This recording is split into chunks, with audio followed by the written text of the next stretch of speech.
On the higher end uh, shortwave radios, back in the old days, they would put a selectivity unit on the radio. Now, this unit is passive. And what does passive mean? It means there's no amplification up on inside of it. The signal from the IF comes into it, gets made more selective, and then it comes out and goes on to the rest of the circuit. Now, down here, this is a phasing control. The knob is out here. This is a capacitor, a variable capacitor. Up here is a wafer switch. Way in the back is a crystal. These are two inductors. Now, the BC348 has a knob on it, and it says crystal in and out. And that's what this does, but this is a little bit more classier. So let's do the BC348 first. When you put the crystal in and you're copying code, you basically tune in your radio to get the guy you want to listen to. And it knocks out the guy on either side of the frequency. It makes the radio more selective. Sensitivity is the ability to pick up a weak station. Selectivity is the ability to pick it up when it's next to a strong station. Now, what is this unit? All right, this unit has several positions. One position is bypass. It bypasses the signal through the unit. Unit's not used. You'd have it in that position when you're copying AM broadcast or shortwave AM information, different countries. The other position, fully on, would be the crystal.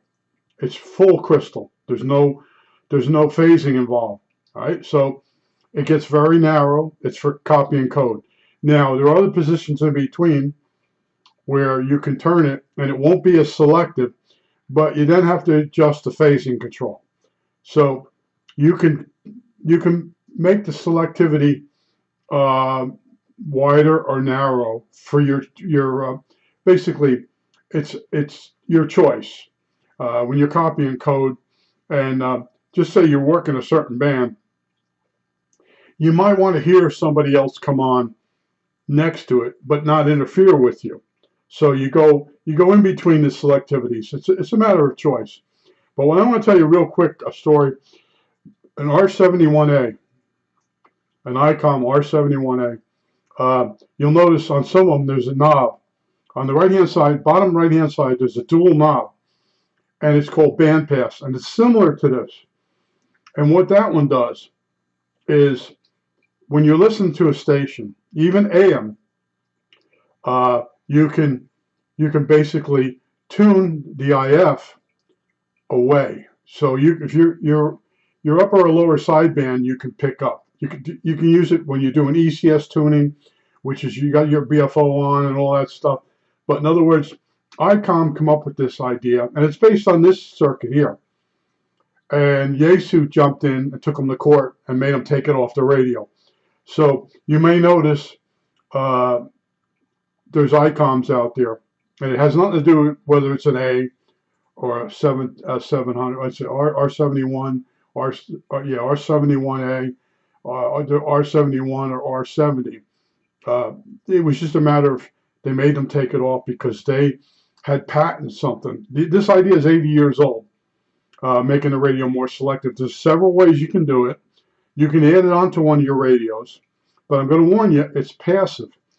What that means is you're copying a weak signal, and there's a strong signal next to it, and you put the selectivity control on, and you may lose the guy totally because this circuit needs a certain amount of signal to actually operate.